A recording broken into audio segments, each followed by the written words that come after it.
Hello, Cloud Hire family. My name is Sufiyan Ishaq, CEO and founder of Cloud Hire, and your host today. And I have a very special guest for you guys, Adam Redlich, CEO of Redlich Talent Advisory. Adam, thank you so much for joining us. Thanks for having me. I'm thrilled to be here. 100%, and we're thrilled to have you. So Adam has had a very decorated past in HR with a lot of accolades, and I think it's best to always let the speaker brag for themselves. So Adam, do you mind introducing yourself? Sure thing. I'm Adam Redlich. I'm the president, CEO, managing director of Redlich Talent Advisors. I started Redlich Talent Advisors after as Sufiyan said, a decorated 30 plus year career. In fact, this past July 6th was my 32nd anniversary in talent acquisition and people operations. I've focused my career on venture and growth stage companies. I did spend 6 years at Google. However, it was during Google's wildest period of growth, from just under 1,100 employees in 2003 to roughly 35,000 employees and 25,000 temps and contractors, with an office in every city on the planet practically when I left in 2010. And for the last 14 years, I've really focused my career on those early stage startups. Where I excel and the things I enjoy doing the most are really helping companies build process and strategy that enable them to hire and retain employees effectively. Aside from Google, I've worked with companies as startups as small as the founding 5 members, up to a growth stage company. My most recent employer was Octane Lending. I joined in 2019, just after their Series B, and over the course of 3.5 years, enabled the company to grow to 650 employees. And having raised their Series C, they are a lender, and they did several securitizations while I was there. It was really successful turn. However, when the economy turned, interest rates started to rise. A lender is not the place you necessarily want to be when interest rates are rising. And though the CEO did everything he possibly could to avoid a layoff, about a year into the economic conditions, I was impacted in a layoff in December 2022. That's when I decided that I would hang my shingle, as it were, and work as an advisor to venture and growth stage companies. And I've been doing so for the last 18 months or so. And I'm thrilled to be here to talk about what I do and the structure skeleton of how I do it. Yeah, fantastic. And we're thrilled to have you.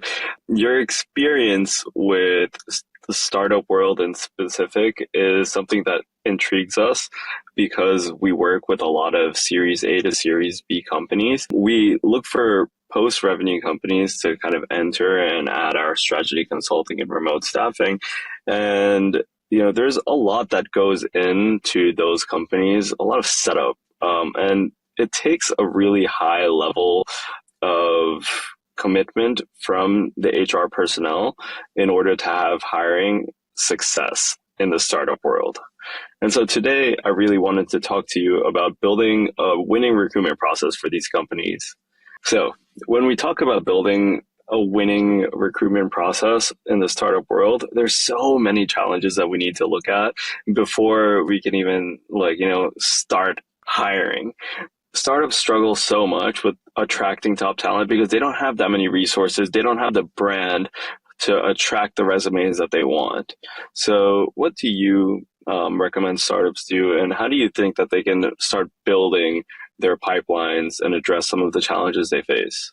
Yeah, that's a great point. In that one of the biggest the two biggest challenges, I would say, at the earliest stage I'll say the three biggest challenges are our founder and executive team buy-in to the process and change, as well as time of the small founding team to interview, but also the recruiting brand. When I started at Octane Lending, as I mentioned in 2019, they had zero recruiting brand when I started. Qualified inbound resume flow was abysmal. Candidates found nothing about us online, including on our website. We had a great website, but it was geared towards customers, not Lending. towards attracting talent, right? So even outbound recruiting efforts were falling flat, because when a candidate would receive a message from myself or recruiter on the team, they'd Google us, find nothing, go to our website. Careers site, the careers section of the website was really just a job board. There was no information about working at the company. So I worked with the CEO first to establish a budget. Actually, let me take a step back. Before, when I received the offer and negotiated to a point that I was ready to accept, I realized that not I didn't realize, but because I didn't speak to the CEO as part of the hiring process. I met with other members of the C-suite. There was a chief people officer that was hiring me. But because I didn't meet with the CEO and his buy-in to whatever change would be critical, before I accepted the offer, I went to the office. This was 2019, pre-COVID, when going to the office every day was normal state of business. I went to the office and sat down with the CEO before going to the job that I had. And it was a kind of a funny situation. He came into the meeting, he connected his laptop, he pulled up some charts and started the sale, right? I explained to him that I sort of put my hand up. I said, listen, Jason, I'm sold. You don't have to sell me on the company. I told him, I said, the only reason I wanted to come in and meet you face to face is because it's my understanding that you're bringing me in because you and your C-suite realized that from a talent acquisition perspective, what got you here wasn't going to get you there. And you needed somebody to come in and influence change and make an impact. I said, change is only going to be supported by the company if it's supported by you. So I said to him, before I accepted the offer, I wanted to look you in the eye and just confirm that my assumption was correct on why you were bringing me in and that you'd be supportive of change. Now, granted, I don't expect you to hand me the keys to the kingdom on my first day, but, as we roll out change, just wanted to make sure you support it.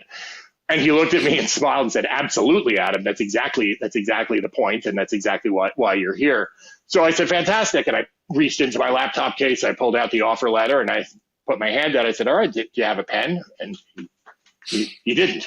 He laughed. He said, I've never been in a situation like this. He left the conference room, came back in with a pen. I signed, I joined. And because they had no recruiting brand, I worked with him to establish a budget. Then I partnered with third parties to take paid ownership of our company pages on Glassdoor and LinkedIn, adding images, adding content around our values, employee testimonials. And this improved the quality of inbound applicants and the response rate from sourced candidates by 30%. As the company grew, we extended our recruitment brand to other sites and partnerships such as Built-in and some others, which brought it up another 15%. And during my tenure there, we won awards for the best place to work. And the company and executives won additional awards, which further increased the brand. That kind of thing needs to be publicized, right? Both on our website, on our partner sites. And by the end of my tenure there, which was 3.5 years, candidate quality was up close to 50% from when I started. So just underscoring the point that recruitment brand is key. Other things that are impacting startups' ability to hire is these days it's the uncertainty in the employment market, right? Candidates are either startup minded or they're not, right? Startups are like licorice. People either love them or they hate them, right? And there's really no in between. There's no in between. Right. So if they're on the dislike side, it's difficult to convince. And with the uncertainty in the employment market, companies, a lot of candidates, even those that had been startup minded, are now sort of skewing back to what come across as more stable, larger enterprise companies.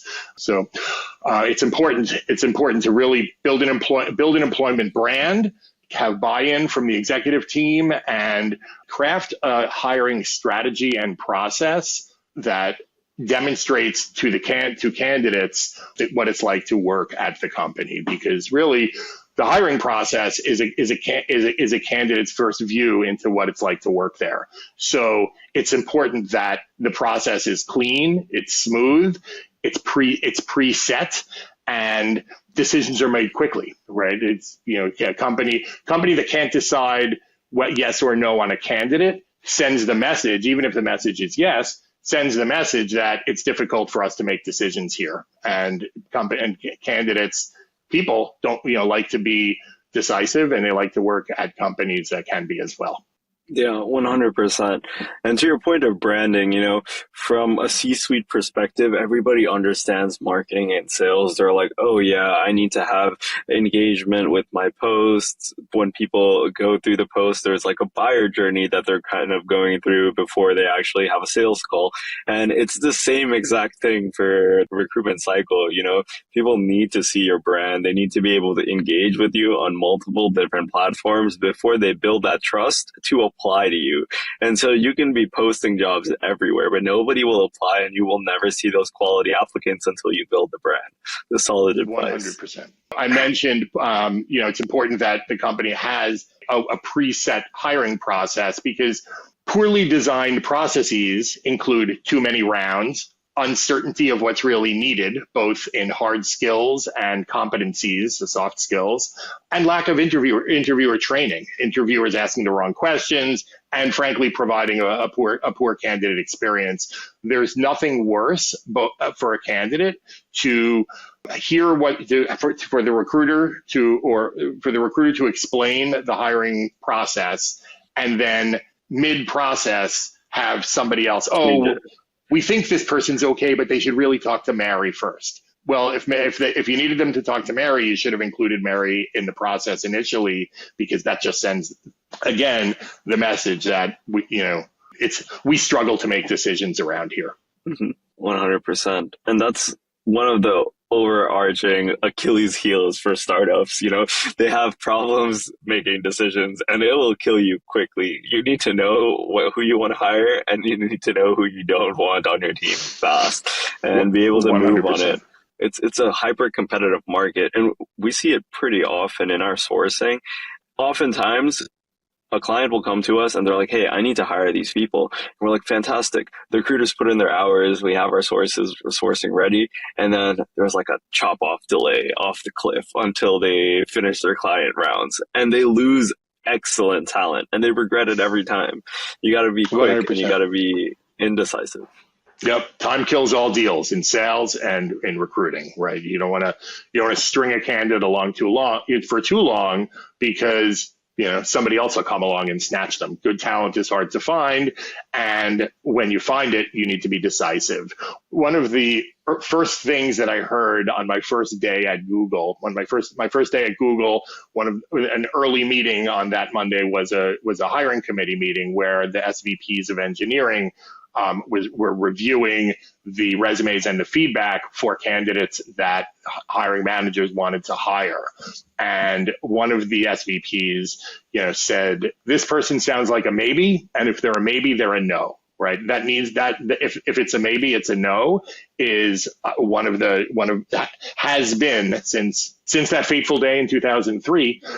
That has been one of my mantras in recruiting. Right. You either want to, if it's not a yes, it's a no, is the same as if it's a maybe, it's a no. Right. And the company really need to know what defines yes. And if somebody's a yes, then move forward, and let's not waste time.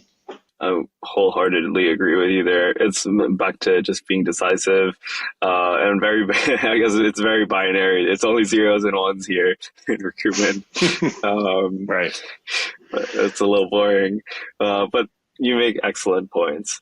And You had briefly mentioned how, hey, you need to have your recruiters trained to give a really good candidate experience. What are some of the things that or strategies that you're implementing in interviews and assessments and things along that nature to really give a good candidate experience and a solid recruitment process for startups? I'll attack those 2 points separately. First, candidate experience and interviewer training goes beyond recruiters, right? Typically, recruiters know how to interview, right? They've done it, by and large, right? Recruiters are trained, they interview, that's all they do is source candidates and interview them. So they understand how to interview. It's the hiring team that not all hiring teams need training, but it's imperative that hiring teams have had training in interviewing best practices, what to ask, what not to ask. Companies, like to ask those brain teaser questions: how many ping pong balls fit in an airplane? And, if you were shrunk down to the size of a nickel and put in a blender, what would you do?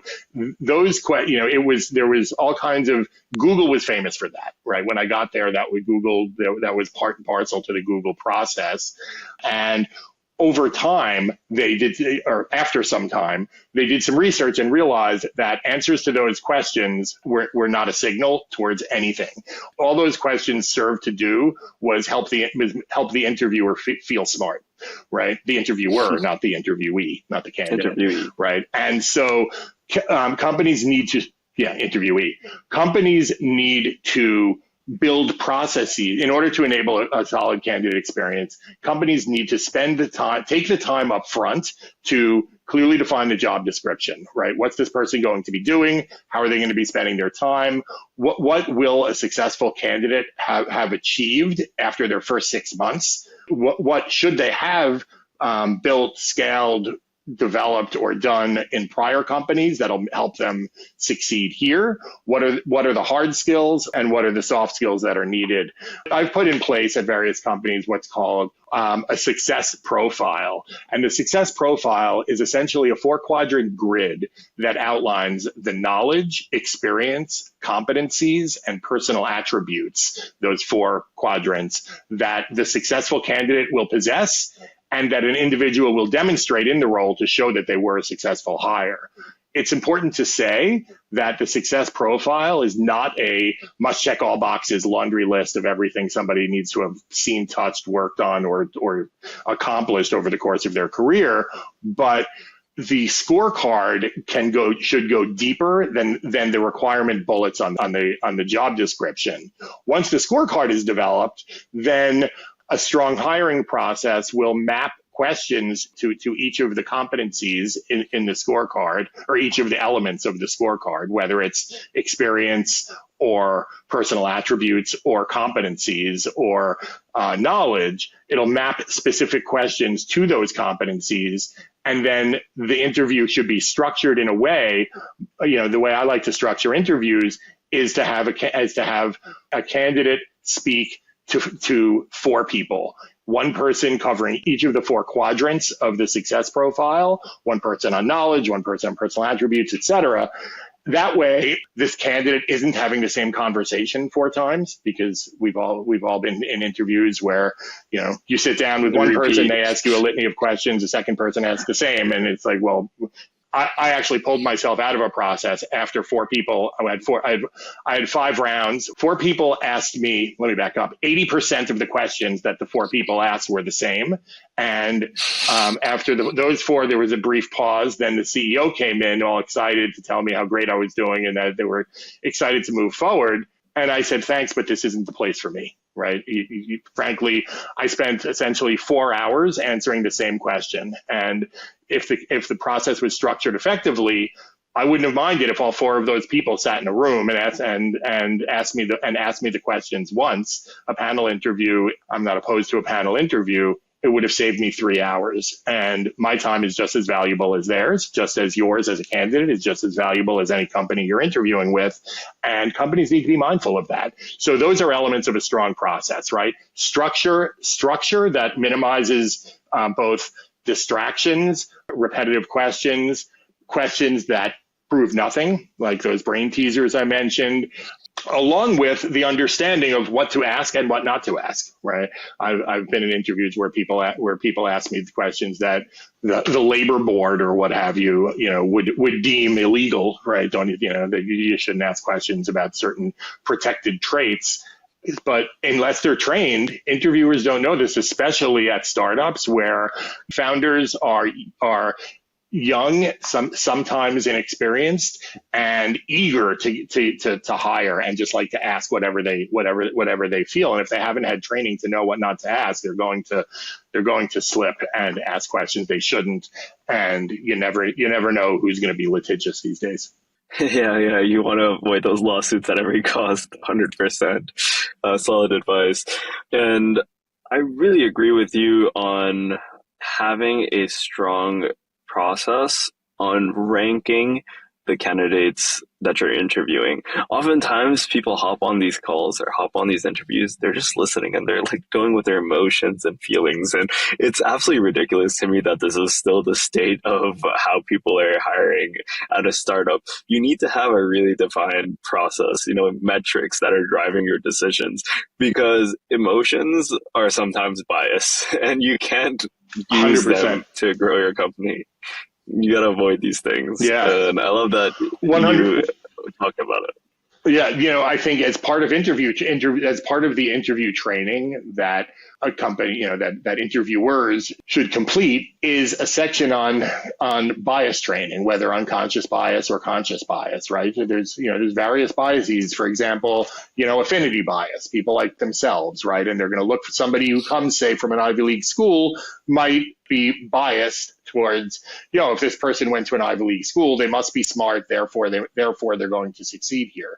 But the reality is, just because somebody didn't go to an Ivy League or elite or private school doesn't mean they're not smart. That has no indication whatsoever. There are smart people everywhere. In fact, I would argue that the person who had to work 3 jobs to put themselves through state school and be the first in their family to graduate from college is going to have a stronger impact on a company than somebody whose parents paid to send them to Stanford, right? Because that person who had to work the 3 jobs is going to have a completely different worldview, and diversity drives innovation. If any decision that needs to be made at a company, whether it's a hiring decision, a feature decision, whatever, any strategy decision, any decision, the best solution is going to come from a diverse set of decision makers. No question, every time. 100%. You need to have a really diverse panel. You need to have absolutely excellent metrics on what you're ranking as successful and not successful during your interview process. And you need to remove as many biases as possible so that you can achieve a really nice candidate experience. Right. And that's really where the success profile and the structure up top, a pre-launch of the search process comes into play. Because if you have a clear set of expectations, again, around the knowledge, competencies, et cetera, knowledge, competencies, experience, and personal attributes that a person should have, and you then map questions that are used to measure a candidate's against those things, and you're trained on what good looks like, what great looks like, and what not good and terrible look like, and you ask the same questions to every candidate, then you can make a truly unbiased decision. And I also like to tell to executives and to interviewers that we shouldn't be comparing candidates to each other throughout the process. A strong hiring process will measure a candidate against the spec at each stage. And at the end of the process, if a candidate is deemed hireable, right, like, yes, we should hire this person, then we should look back at the pipeline and see, are there any in-person interviews scheduled? The in-person, virtual included, right, these days, right? Any final interviews scheduled? If not, again, time kills all deals. If we think somebody's a hire, we should make the offer. If they accept, we should, cancel whatever's happening earlier in the funnel. If there are other interviews scheduled, then a strong process will be able to involve transparency And the recruiter should get back to that hireable candidate and say, look, everything went well. The team's really excited about your candidacy. We have two more candidates that are scheduled for interviews. The second one is, I don't know, a week from Thursday. So we'll have a final answer for you a week from Friday. That way, the ambiguity and uncertainty is removed from that hireable candidate, and they know, okay, a decision will be made in 8 days, whatever it is, right? And then as each of those other two candidates go through, they shouldn't be compared to that candidate. They should be compared against the spec. And if they're deemed hireable, then they go in the bullpen with that other candidate. If they're a maybe or a no, they're eliminated. Mm-hmm. And at that point, you have two hireable candidates. That's when you compare the candidates to each other to determine which one is the better fit for the organization. So I think that's another mistake a lot of companies make is, yeah, this person did well, but they're not as strong as Frank. Well, if Frank might turn you down, and if they're hireable, and if they did well and they're strong, then we should keep them around and not just reject somebody. Yeah. People are looking for unicorns, and it's irrational. Sometimes you won't find a unicorn, but you'll find some really good horses. You gotta get the ones that you see. Right. Exactly. So. Exactly. The other big mistake that a company will make. Sorry, Adam did really well, but let's just see who else is out there, right? And as I like to say, on my watch, I won't allow a company to say this person's great. We're going to keep fishing. We're not going to keep fishing. If we have other candidates in the pipeline that are past the phone interview or screening stages and engaged for their final interview, we should consider them before we make a hiring decision. But if we don't, or we have candidates much further upstream, we should move forward with the candidate, because by the time those upstream candidates come through, that strong candidate you're deeming as hireable will be snatched up by another company. It's like the dating market and the people that are always just like, hey, I got to see which one is next. It's ridiculous, breeding that toxic relationship right from the start. And so the recruitment process is really similar. You can see all the red flags of a company while you're in that process. And really preemptively, if they're the type of people that be like, let me just wait until I see somebody better, leave immediately. Right. Right. And that's run far and run fast. Right. Exactly. And similarly, I'll flip that over to the candidate. When a candidate goes through the interview process, all of their questions should be answered by the time they get an offer. So when they receive the offer, they should know whether or not they want it and they want to work there. So if the offer is at or above their expected compensation range, they shouldn't delay to see what else is out there, right? When I proposed to my wife, if she said, gee, that's great, can I have a week to think about it because I'm expecting a proposal from 3 other people, I probably would have pulled my proposal. Just like an employer might, they might, even if that candidate accepts, the employer is always going to wonder and in the back of their mind, what was this person missing that we didn't have to offer, and are they going to run at the next offer they receive? Exactly. I mean, I hear all sorts of things in the market about, you should be switching jobs often and you should keep on looking for better offers for your career growth and stuff like that. But in my opinion, you should find an organization that's invested in your growth and success, and then work there. So when you find somebody like that and they identify like that and you want to keep shopping, it's a really bad remark on yourself to not, take the step forward and start working. 100%.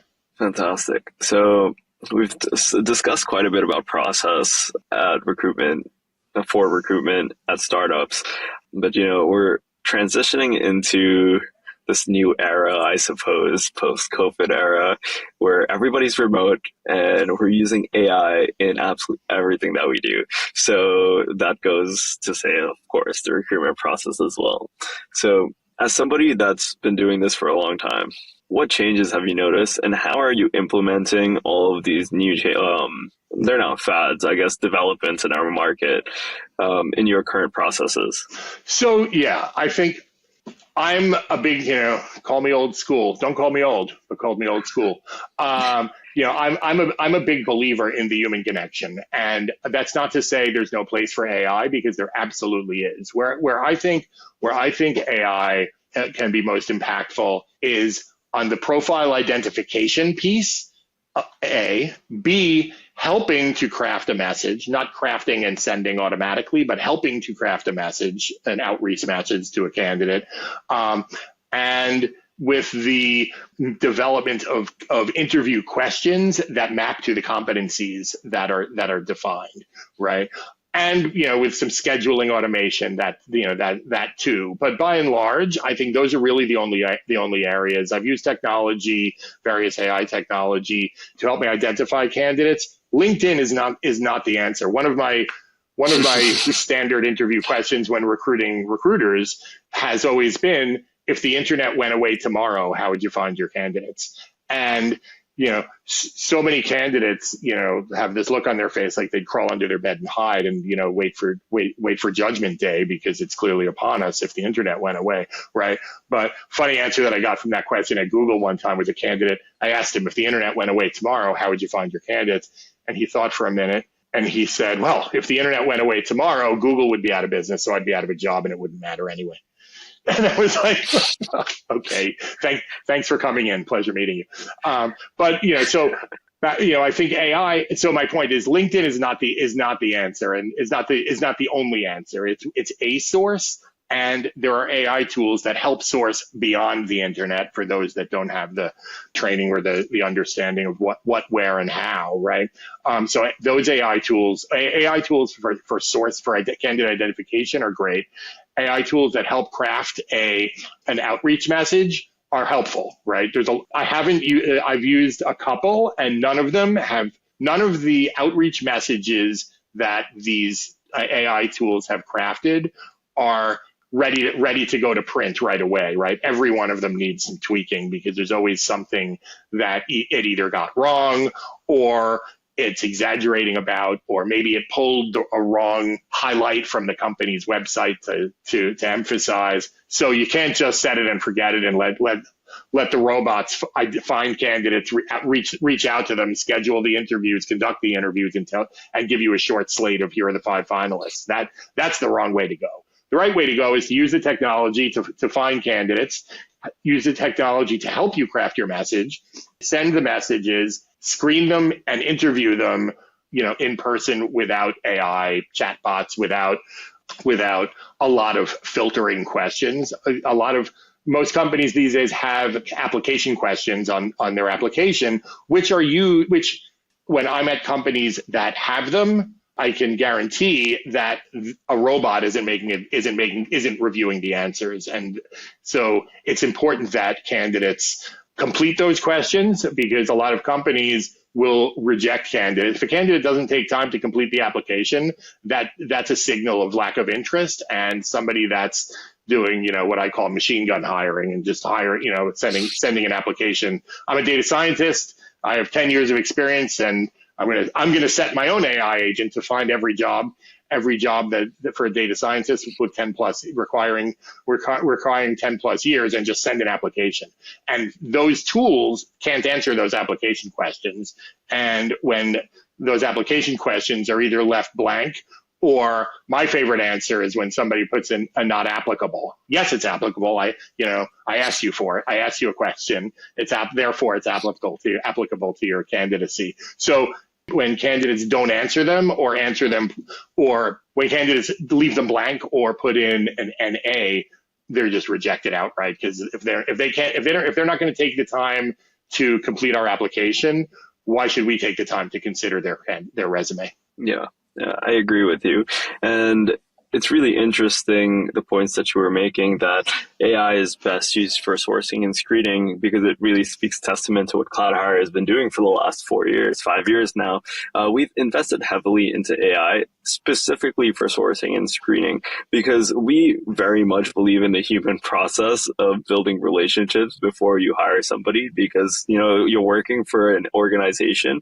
I wouldn't say that it's exactly a family, but it's definitely a group of people that need to have the same values and ethics and direction as you, so that you guys can succeed together and achieve a common goal where you self-actualize. And that's definitely a little metaphysical for the podcast today, but that's kind of the purpose of what you're doing. Where AI really helps is to source and screen very quickly, to identify the people that are hitting your requirements for communication, your requirements for technical skills at a surface level, so that the people that you are actually investing your time in, the people that your recruiters are investing the time speaking in, are way more qualified than just going through the regular process, maybe having an ATS that's reading their resumes. That I don't really enjoy much. I feel like resumes are just chocked up full of lies, and you need a really solid process of identifying talent. And it always comes from conversation rather than whatever they wrote on the paper, like a piece of paper. It's a really interesting way to look at things. Right. So Adam, you've worked in so many startups now, and you've helped define their processes. Can you tell us or give the audience an example of one of your more successful engagements and what you did for that organization and maybe the impact that it had? It's a great question. I'd like to give you two, if that's okay. First, in 2011, so this was, pre-AI, Zest Finance hired me after raising their Series A. The CEO and founder of Zest Finance had been the CIO at Google, and he reached out to me. Love what you did at Google. We just, we're 12 people. We just raised 19 million in a Series A. We need to grow. Come help me, right? So they hired me at that point. What they were doing at the time was really pioneering. They were essentially pioneers in what became big data underwriting, right? They built a series of ensembled machine learning models that would pull thousands of data points from hundreds of disparate pieces of data to determine the creditworthiness of the unbanked and people with super low credit scores. This now has really become commonplace, but at the time they were pioneering it. So it was a new thing. They were 12 people, right, with no recruitment brand, et cetera. I came in, I followed all the steps I outlined above, right? I drafted the strategy, I built the process, I helped train the interviewers, define the interview teams, the scoring, grading rubric, et cetera. And while I was there, I was able to scale the company to 70 people in 24 months as a team of one. It was me. I built it from 12 to 70 in just 2 years. And again, they had no recruitment brand. Now they, so that's one example. I mentioned Octane Lending earlier. That's another example where they had a disjointed hiring process, right? Each department had different processes, and even within departments, there were different processes for different roles. And the time to hire was 89 days from rec open to offer accepted, right? 89 days. So again, as I said earlier, people didn't expect the CEO to hand me the keys to the kingdom. So we started with engineering and product. I worked with the team to define, again, all of that stuff. I streamlined the process, and I was able to reduce time to hire dramatically. And when my process was proven successful in engine product, we rolled it out company-wide and dropped the average time to hire from 89 days upon my arrival to 31 days. And it was 45 days for roles at or above the director level. But, that's just testament to a clearly defined process of the ability to make decisions. A clearly defined process along with the ability to make decisions really facilitates success and growth. Yeah, that's fantastic. I mean, to turn around and have a 300%, 200% increase in time for hiring is something that startups can only dream of, especially the ones that are recently funded and, they're like, hey, we need to hire people. You don't want to have a 90-day outlook on hiring, especially. And another crazy testament is just as a one-person show, you hired nearly 70 people by yourself. That's like 2 people on average through every month as a solo. That's insane. That's a lot of work. Adam. And yeah, it was, again, it was work, right? I certainly wasn't sitting on the beach doing it, but at the same time, because the team was responsive, they understood what to look for, how to look for it, and make decisions effectively. We were able to do it. Well, I remember one individual was a product manager this was at Zest Finance, where the process was, I would screen them. There'd be a phone interview with the head of product. If that went well, we would send them a little assignment. They'd come in, they'd present their assignment to the product team and anyone else in the company that wanted to watch was sort of the process there. They'd come in, they'd do their presentation. Assuming that went well, they'd have a series of interviews to cover the quadrants of the success profile. And when the candidate left at the end of the day, we all immediately got together, all the interviewers got in a room, talked about their interview sessions. We made the decision to hire. The interview team left the room. The CEO and I determined what the compensation should be. I went to my desk and I called the candidate. And I called him and, hey, wanted to follow up, got his feedback on the interview. Everything was great from his perspective. He really enjoyed meeting the team, et cetera, et cetera, et cetera. Great. So if we made you, it sounds like you're pretty excited. And I said, if we were to make you an offer, what do you think you'd do? And he said, well, I'm inclined to accept. So I said, well, that's fantastic to hear, because after you left, the team met, et cetera, et cetera, et cetera. Here's an offer. And his response to me was, he said, wow, Adam, that's fantastic. I'm just pulling into my driveway. He hadn't even gotten home yet, right? I'm just pulling into my driveway. Let me run in and talk to my wife. I'll call you in 30 minutes. And he called me in 30 minutes, accepted, and started a successful trajectory at the company, right? So again, speed has influence. Yeah, 100%. That's the opposite of time kills all deals. Yeah, but the same point. Adam, and to our listeners, first of all, I'd like to thank you for having us. To our listeners, Adam's links are in the description if you're listening to us on YouTube. If you're watching us on TikTok, then you can hit the link in our bio and it'll take you to the YouTube video. And again, you'll find Adam's links. And if you're watching or listening to us rather on Spotify or any other streaming platform, again, Adam's links are there.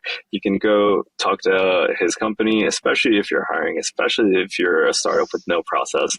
Adam is the man to come in and set up and install it for you. Adam, thank you so much for joining us today. Thank you so much for having me. It's really been a pleasure. Fantastic.